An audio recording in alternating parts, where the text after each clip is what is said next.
देखो सभी को नमस्कार। अभी मैंने क्लासरूम में अंदर एक चीज बताई आपको कि खेती एक विज्ञान है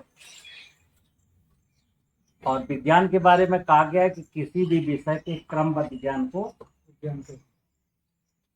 खेती से बड़ा इंडस्ट्री कोई नहीं। दुनिया में सबसे बड़ी इंडस्ट्री क्या है? खेती। क्योंकि खेती का उपभोक्ता हर व्यक्ति को 2 वक्त की रोटी चाहिए, वो खेती से आएगी। तो खेती सबसे बड़ा उद्योग है। लेकिन खेती एक वह उद्योग है कि जिसमें एक पवित्रता की जरूरत है। जैसे आजकल आप किसी ढाबे में खाना खाओ तो अच्छा नहीं लगता, पैसे दबा के लेता है लेकिन स्वाद, क्योंकि खिलाने वाले का जो भाव है ना वो अपवित्र है। वो भोजन खिला ही नहीं रहा, वो तो आपको पैसे के कस्टमर जब देखता है वैसे दिमाग में आ जाता है 300 रुपए से लूटने। ठीक है ना? तो खेती, जब हम कहते हैं खेती विज्ञान है, तो इस विज्ञान को समझने के लिए जो अंदर मैंने आपको बताया कि खेती का विज्ञान ये है कि खेती में सबसे पहले जमीन है जिस पर आप खेती करेंगे। देखना सिर्फ इतना है कि जिस जमीन में हम अमुक फसल लेने जा रहे हैं उस जमीन की हैसियत उस फसल के लायक है कि नहीं है। तो पता चला, जैसे आज की तारीख में आप लोग मिट्टी की जांच कराते हैं, तो मैंने अंदर बताया कि हमारी धरती माता में 1% से अधिक ह्यूमस होना चाहिए। कितना होना चाहिए? 1% से अधिक होना चाहिए था। 1950-60 के दशक में 0.6% था और आज 60 साल के बाद 0.3% बचा है। यानी कि जमीन की फर्टिलिटी हम लोग आधी खा गए। क्यों? अज्ञानता में। 3% जमीन में जीवांत कार्बन, उसमें गन्ना बोना है। तो पहले तो डिसीजन गलत। गन्ना लायक है ही नहीं जमीन, ना वो गेहूं लायक है ना वो धान लायक है। लेकिन हमने देश में तो तय हुआ कि गन्ना में ज्यादा प्रॉफिट है, धान में ज्यादा प्रॉफिट है, गेहूं में ज्यादा प्रॉफिट है, सब्जी में ज्यादा प्रॉफिट है, केले में ज्यादा प्रॉफिट है, कपास।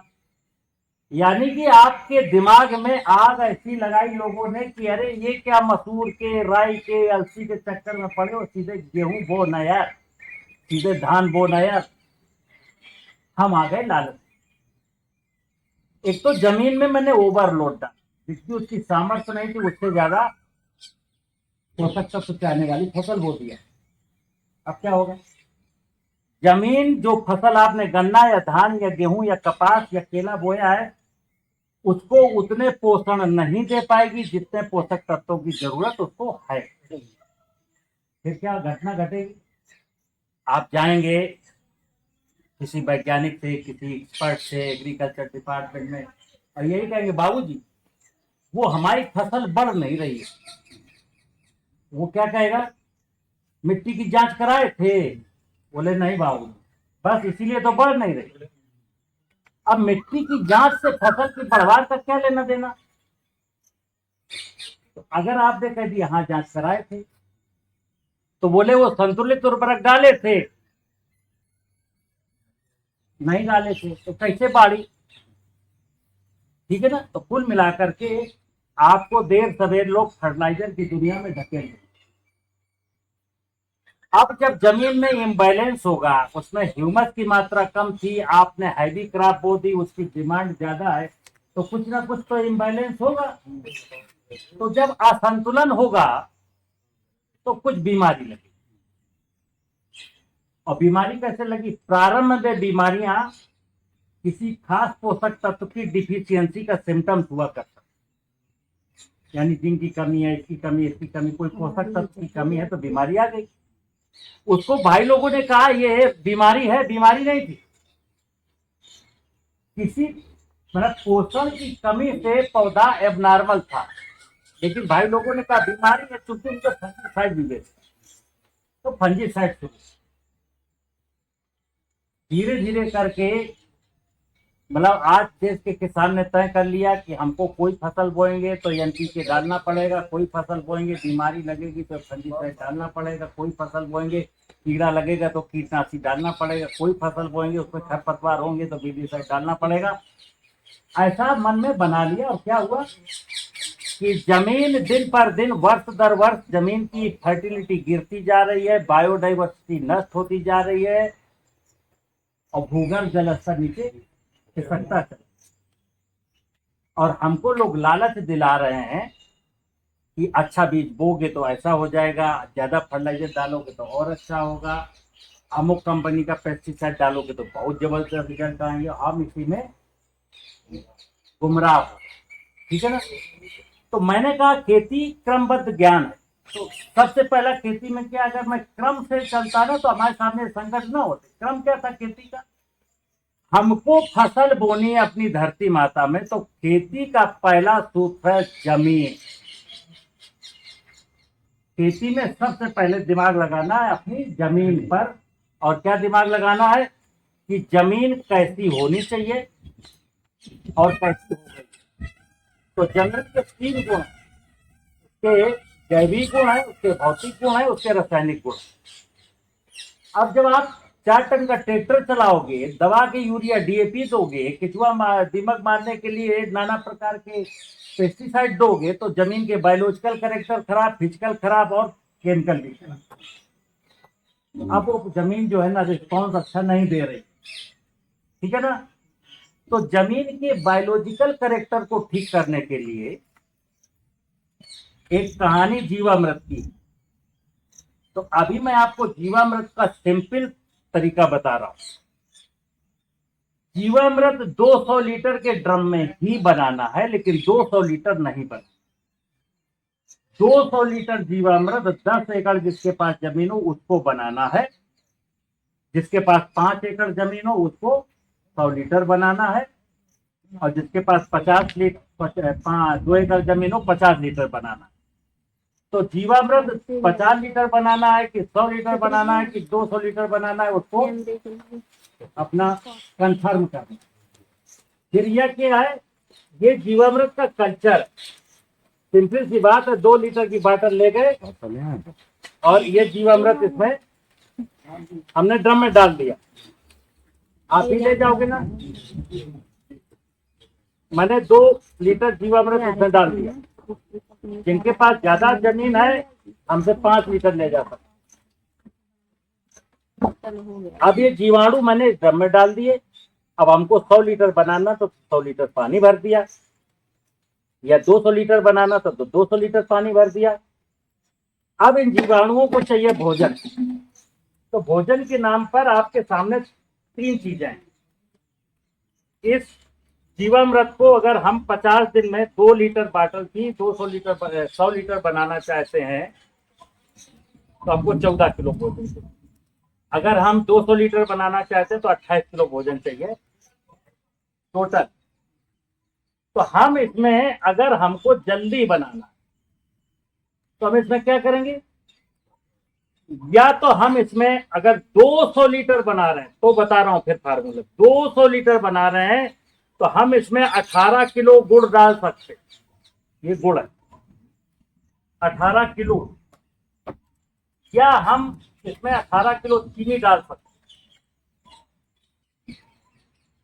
और जैसे ही 30 दिन समय बीतेगा 10 किलो गुड़ फिर डालेंगे, 10 किलो चीनी फिर डालेंगे। कंफ्यूज मत करना, दोनों चीजें नहीं डालेंगे। टोटल 28 किलो भोजन चाहिए। पहली बार 18 किलो डाल दीजिए और 30 दिन के बाद 10 किलो फिर डाल दीजिए। गुड़ या चीनी कोई एक चीज यूज कर सकते हैं। डंडे से एक बार इसको, डंडे से नहीं पंजे से घुमाना। अब जैसे कहा जाता है डंडे से घुमाओ, तो डंडे से घूमेगा नहीं। तो क्या होता है, इसके लिए एक स्पेशल पंजा होता है। देखो ये पंजा ला रहा मंगवा रहा, क्योंकि 200 लीटर अगर इसमें पानी भरा है तो डंडे से सोचें कि मैं इसको चलाऊंगा तो नहीं चलेगा ही नहीं। तो ये पंजा है, इस पंजे से ऐसे डालेंगे और इसको ऐसे से हिलाएंगे, पानी मत जाए। ये इसलिए किया जा रहा है क्योंकि इसमें जो सूक्ष्म जीव है उनको ऑक्सीजन की जरूरत है और वो पानी की ऑक्सीजन से काम चलाते हैं। अगर मत देंगे तो ऑक्सीजन का लेवल बढ़ जाएगा और उनका काम चल जाएगा। ठीक है ना।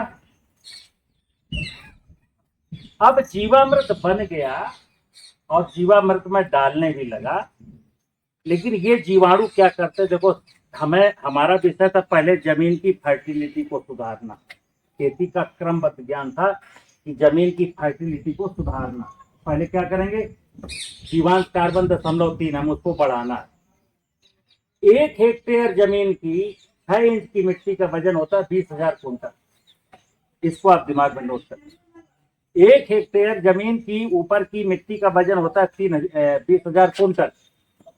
अगर उसमें 1% ह्यूमस है कार्बन, तो इसका मतलब हुआ 200 कुंटल कार्बन होना चाहिए। अभी मिट्टी की जांच कराए तो कार्बन निकला 0.3, यानी कि केवल 60 कुंटल है, तो 140 कुंटल की कमी। 140 कुंटल कार्बन जमीन में बढ़ाने के लिए हमको 2 साल 3 साल 4 साल में ये तय करना है 140 कुंटल कार्बन बढ़ाने के लिए हमको कम से कम 240 या 250 कुंटल सूखा पदार्थ डालना पड़ेगा, शुष्क। क्योंकि जो कार्बनिक पदार्थ है उसमें 58% कार्बन बनता है।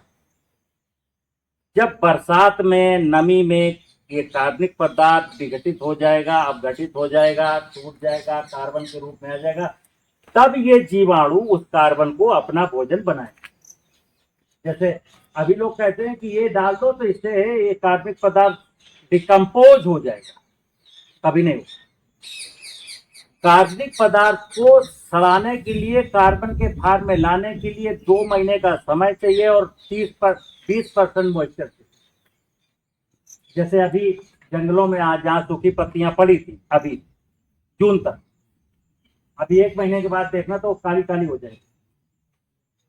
जीवाणु थे या नहीं थे, मतलब काली, जब कोई पदार्थ काले रंग में कन्वर्ट होगा तो मतलब कार्बन बन गया। अब इस कार्बन में ये जीवाणु अपना काम, तो जीवामृत देना, केवल जीवामृत डालने लगे साहब खरीफ में रबी में, हम तो साहब प्राकृतिक खेती करते हैं, हम तो साहब जीवामृत डालते हैं। जीवामृत तो दे रहे हो, जीवाणुओं को खाने का भोजन कुछ कर रहे हो कि नहीं कर रहे? बोले वो तो साहब ने ध्यान नहीं दी, तो फिर कुछ नहीं। तो मिट्टी की सामर्थ्य बढ़ा करके उसमें ह्यूमस को 1% जब आप कर दोगे तब देखना क्या हुआ। हम कहते हैं एक है सादे सब सदे, सब सादे सब जाए। हमने अगर अपनी जमीन में जीवांश कार्बन बढ़ा करके 1% कर दिया तो किसी फर्टिलाइजर की जरूरत,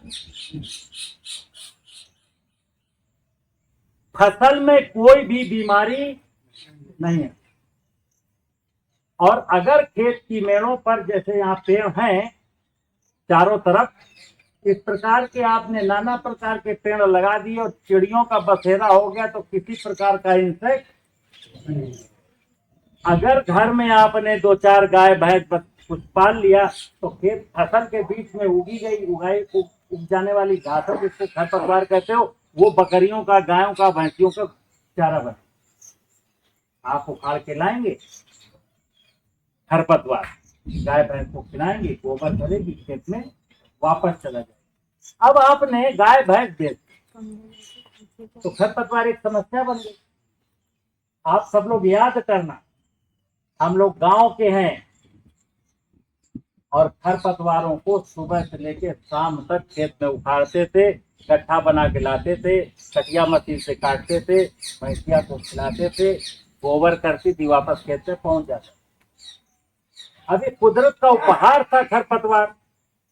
धरती माता ने क्या बेवकूफी ने उगाया था? तुमको परेशान करने की नीयत है क्या धरती की? नहीं, वो व्यवस्था में लगी हुई है कि उसका भी काम चल जाए और फिर जीव जंतुओं का भी काम चल जाए, क्योंकि वो धरती माता अपने स्वास्थ्य के लिए खुद चिंतित है, लेकिन वो अपने लिए कुछ खरपतवार उगाती है और आप पेस्टिसाइड डाल करके। तो मैं कहता हूं इस खेती में केवल जमीन को देखो, फिर क्या देखो, जब जमीन अच्छी होगी फिर अच्छा बीज लाना, पैदावार अच्छी होगी। तो अब जमीन अच्छी हो, बीज अच्छा हो, अब ये मैनेजमेंट हमको देखना है, ये ज्ञान कि जमीन कैसे अच्छी हो और बीज कैसे अच्छा हो। तो बीज हमें बनाना है। अब देश का कोई किसान बीज नहीं बना रहा। अब कई किसान कहेंगे, पहले देखो आप बीज बनाते थे, हमारे पिताजी, अब लोग कहेंगे बीज आप कैसे बनता है। तो ये जो बीज आपको दिया जा रहा है, ये कोई बीज बनाया है क्या? आप इससे अच्छा बना सकते हो, ठीक है ना। बीज कैसे बनाया जाए, तो सिंपल सी बात है, दो चीजें होती हैं। जब खेत में आपकी फसल खड़ी है तो उसमें से अच्छे अच्छे पौधों का चुनाव करना होता है, उसमें टैग लगाना होता है।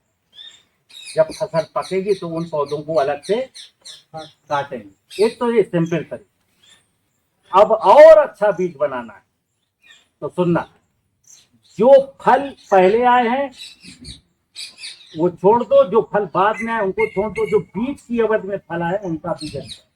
जैसे गेहूं की बाली एक साथ आई, लेकिन गेहूं की बाली में 30% नीचे का हटा दो और 30% ऊपर का काट दो। बीज का 40% जो हिस्सा है उसको कलेक्ट कर लो। थोड़ी सी मेहनत लगेगी, उससे खूबसूरत बीज कुछ हो ही नहीं। मक्के का भुट्टा है, ऊपर का 30% हटा दो, नीचे का 30% हटा दो, बीज का 40% ले लो।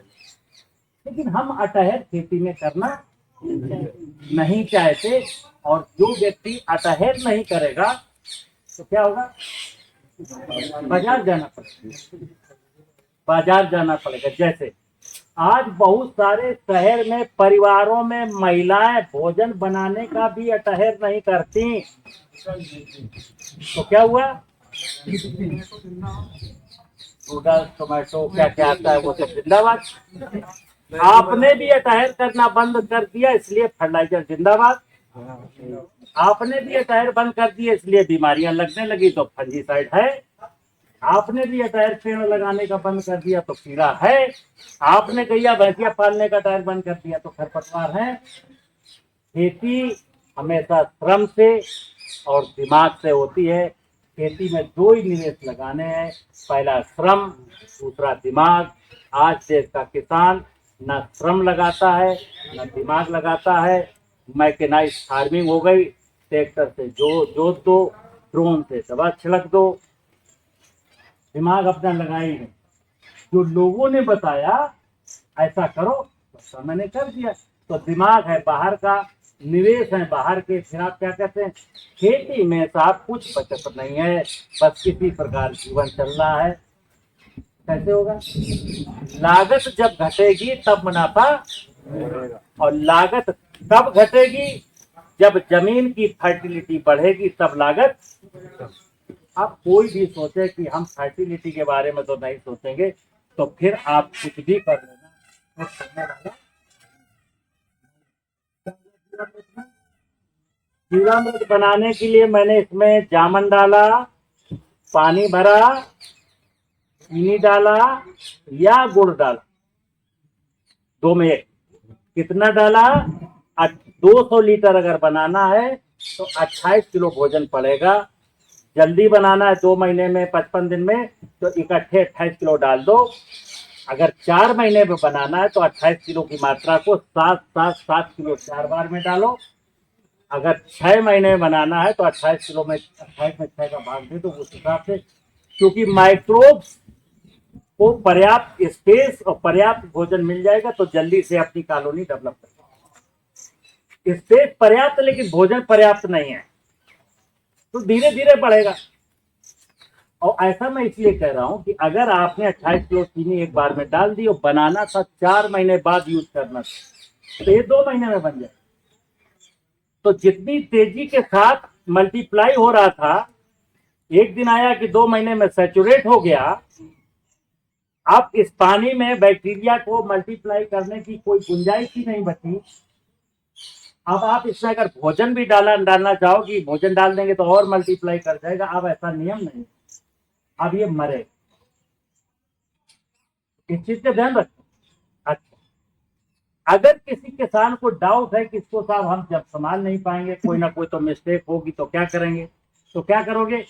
अगर खेत में कहीं भी एक बढ़िया सा अच्छा पेड़ है, उसके नीचे एक ट्रेंच बनाओ और उसमें 5-6 कुंटल गोबर की खाद डाल दो और बना बनाया बैक्टीरिया ये 4-5 लीटर उसमें खिंच दो और उसको मल्च से ढक दो।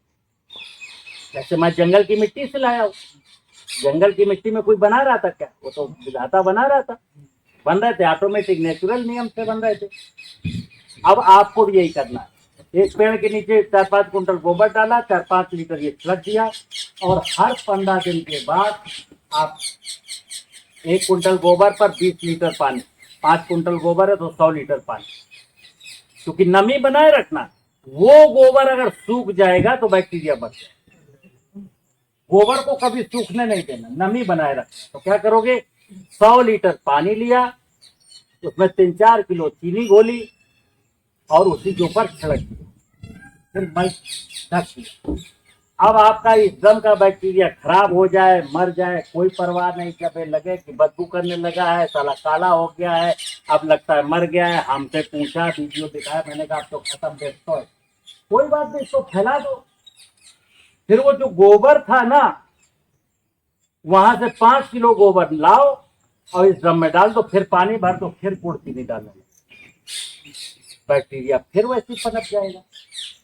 क्योंकि अल्टीमेटली हम भी तो जंगल से ही लाए थे, बना बनाया बोतल तो हमको मिला नहीं, ठीक है ना?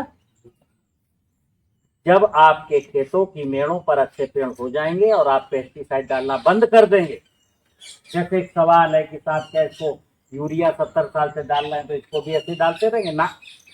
जिस दिन आपको समझदारी आ जाएगी खेती की, आपने पेस्टिसाइड डालने बंद कर दिए, आपकी खेतों पर अच्छे से पेड़ थे, नहीं थे तो लगा दिए, जीवन जामुन का, शीशम का, नीम का, पाकड़ का, इस तरीके के छायेदार 4-5-6 पेड़ हो गए खेत की मेड़ पर, तो अप्रैल मई जून में जहां घर सीधे रोशनी होगी वहां के तो ये जीवाणु मरेंगे, क्योंकि इनका नियम है 40 डिग्री सेंटीग्रेड के बाद फिर मरते। लेकिन पेड़ के नीचे का जो टेम्परेचर है 40 के नीचे रहे, वहां के नहीं मरेंगे। बारिश आएगी, जमीन ठंडी होगी, ये माइग्रेट करके पूरे खेत में फैल जाएंगे। एक वक्त आएगा कि जीवामृत से भी पिंड हमारा छूट गया, कंटिन्यू। अब कोई हर रोज क्या साले को जीवामृत बनाते थे, ठीक है ना? उद्देश्य क्या हुआ? जब जीवामृत जमीन की बायोलॉजिकल प्रॉपर्टीज को बढ़ाएगा, बायोलॉजिकल प्रॉपर्टीज जब ठीक हो जाएंगी तो समथिंग वो कोशिश करेंगे कि उसकी फिजिकल प्रॉपर्टीज को ठीक कर दें और केमिकल प्रॉपर्टीज अपने आप ठीक हो जाएंगी। जैसे आज बाजार में ह्यूमिक एसिड बिकता है, देखे हो ना दुकानों में, डब्बा रहता है प्लास्टिक का, है 10 किलो का, 20 किलो का, कहते हैं ह्यूमिक एसिड, जाइम, वो लोग डालते हैं। अब ह्यूमिक एसिड क्या है? जब कोई कार्बनिक पदार्थ सड़ता है और उसमें माइक्रोब्स होते हैं, सड़ने के दरमियान फिर कार्बन के बाद फिर जो क्रियाएं होती हैं तो उससे एक एसिड निकलता है, ह्यूमस से जो एसिड निकलता है उसको कहते हैं ह्यूमिक एसिड। आप बताइए, ये प्राकृतिक क्रिया थी, उसको लोग कह रहे हैं बाल्टी में भरा खरीद लो। ओलिक एसिड, पल्विक एसिड, फलाना जाइम, ग्रोथ प्रमोटर, सागरिका, वो कहते हैं समुद्र से लाया हूं। बात समझो, जब तक किसान अज्ञान रहेगा, वैसे तो उसको अज्ञानी बनाया जा रहा है, और जब तक मैं अज्ञान बना रहूंगा मेरे साथ एक ठगी ठगा का खेल। तो मैं क्या कहता हूं कि ज्ञान, खेती का ज्ञान, जमीन, जल, जंगल और जीवों का ज्ञान जो अंदर बताया, जमीन और जल सत्य है, जंगल और जीव सनातन है। अगर इनका मुझे ज्ञान है तो समस्या नहीं है। सत्य का ज्ञान होने के बाद सत्य पता होने के बाद, ज्ञानी होने के बाद कोई जीवन में समस्या, खेती में समस्या होती ही नहीं है। और अगर समस्या हो गई तो उसका समाधान भी होता है। लेकिन अगर अज्ञान है, सत्य नहीं जानते और अज्ञान में समस्या नहीं, समस्याएं होती, अज्ञान में समस्याएं होती हैं और किसी समस्या का निराकरण नहीं होता। और निराकरण के नाम पर आपकी जेब में लोग डकैती डालते हैं, आपके स्वास्थ्य के साथ खिलवाड़ करते हैं, आपकी जमीन के साथ खिलवाड़ करते हैं। ठीक है ना? मुझे उम्मीद है समझ गए होगे। जब जाना तो 2 लीटर ले जाना, ड्रम में डालना। ड्रम 200 लीटर का ही लेंगे, चाहे 50 लीटर बनाना। उसका कारण है, जब ये जीवामृत बन जाएगा और ड्रम बहुत छोटा, कोई कुत्ता, बिल्ली, बकरी, गाय, वो प्यास लगी और अगर उसने इसको पी लिया तो वो मरेगा। क्योंकि जब मैं वैक्सीनेशन हुआ था ना अभी कोरोना का, तो आपने सिस्टर को देखा होगा कितना जरा सा दवा लेती थी, तब भी बुखार आने की संभावना थी तो वो पैरासीटामोल देती। आधा ml सिर्फ आपके वैक्सीनेशन किया गया, लेकिन बुखार आने की संभावना थी। अगर 10 ml लगा दिया जाए आपके तो आप मर जाए। सिंपल बात। तो ये माइक्रोबायोलॉजी का खेल है, इसमें कायदे से समझना है। डालना कितना है? जब तैयार हो गया, खेत में पानी भरा है, 1 बाल्टी 20 लीटर की लें और 1 एकड़ जमीन में 35-40 जगह आधा लीटर पीना चाहिए। अगर पानी भरा है, अगर पानी नहीं भरा है, जमीन में ओट आ गई है, तो 20 लीटर लें, 100 किलो सूखे हुए गोबर की खाद में मिलाएं और छिड़क दें और जुताई कर दें। 2 तरीके। पलेवा किया है, बरसात का पानी भरा है, तो भरे हुए पानी में 20 लीटर फेंक दें 1 एकड़ में। और खेत सूख गया है, नीचे नमी है, कल जुताई करनी है, तो 100 किलो सूखे हुए गोबर में 20 लीटर जीवामृत मिलाइए, यूरिया की तरह छींटाइए, पीछे से जुताई कर दो। फायदा क्या करेगा? आपको किसी भी एक, अगर धान, गेहूं, गन्ना है तो नाइट्रोजन, यूरिया का नाम केवल याद रखना, बकाया भूल जाना संसार में कोई फर्टिलाइजर होता है। ना डीएपी डालनी है, ना पोटाश डालना है, ना जिंक डालना है, ना सल्फर डालना, कुछ भी नहीं डालना। और यूरिया डालनी है, जितनी डालते थे उतनी पैदावार, जितनी पहले होती थी उतनी पैदावार अब भी होगी। यूरिया और डीएपी और पोटाश से बच गए। सबसे ज्यादा मारा मारी किस फर्टिलाइजर में रहती है? डीएपी में।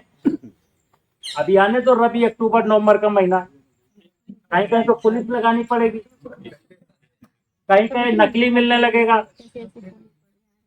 कहीं कहीं का ओवर रेटिंग होने लगेगी, किसान लाइन पे लगा होगा, सिफारिश चल रही होगी। तो मैं कहता हूं कि अगर देश का किसान जाग जाए, विनोद कुमार सर दावे के साथ कहते हैं कि अब देश के किसानों को फास्फेटिक फर्टिलाइजर जिंदगी में कभी डालना ही नहीं, और उसका भी एक साइंस, आप पिछले 40 सालों से फास्फेट डालते चले आए। वैज्ञानिक भाषा में कहा गया है कि जो हम फास्फेटिक फर्टिलाइजर डालते हैं उसका 30% फसल ले पाती, 70% वहीं घुलनशील अवस्था। तो जो किसान 1 कुंटल फास्फेट या 1 कुंटल डीएपी साल में 1 एकड़ में डालना, 10 साल से या 20 साल से, तो 20 कुंटल है उसके खेत में, तो 20 कुंटल में 7 कुंटल तो उपयोग में आ गई, अभी 13 कुंटल वहां पड़ी है। ये जब माइक्रोब जाएंगे तो उस फास्फेट को स्लोली बना करके उनको देते रहेंगे। इसमें कहानी क्या है? भगवान सब करता है, भगवान की माया सब करती है। हम सब लोगों को प्रकृति की या भगवान की माया के साथ परस्परता में मिल करके समझ करके चलना होता है और कुछ नहीं करता केवल भगवान। हम तो केवल मैनेजर है, इस बगिया के माली हैं, आप केवल माली बन जाइए। लेकिन आज क्या हो रहा है? यहाँ तो बागवां खुद ही बहारें लूट लेते हैं। धरती को तुमने लूटा, जंगल को तुमने लूटा, पानी को तुमने लूटा, बायोडाइवर्सिटी को तुमने लूटा। तो जब माली यार ऐसा काम करेगा, हैवान बन जाएगा, तो क्या होगा? तो जीवन में मेरी कठिनाइयां हैं, फिर आपके स्वास्थ्य की कठिनाइयां हैं, आपके पशु की कठिनाइयां हैं, ढेर सारी कठिनाइयां। लड़ाई झगड़ा हो रहा है, लोग सुसाइड कर रहे हैं, कोई एक दूसरे को मार दे रहा है, ये सब क्या है? केमिकल रिएक्शन यहाँ हो रहा है खोपड़ी में। पहले कोई व्यक्ति ही 20 साल तक के बच्चों को तमाचा मारता था, लाठों लठिया से पीटता था। आवाज किसी की है औकात 15 साल के बच्चे को, लड़के को, लड़की को उसकी गलती पर 2 तमाचा मारने की किसी की औकात हो तो बताओ। जब मोबाइल अगर चलाने के लिए तो हाँ दिखाएगा ही वो। तो वो ये दिखा रहा है, तो वो इसलिए दिखा रहा है कि तुम चला रहे, हमको रोक रहे।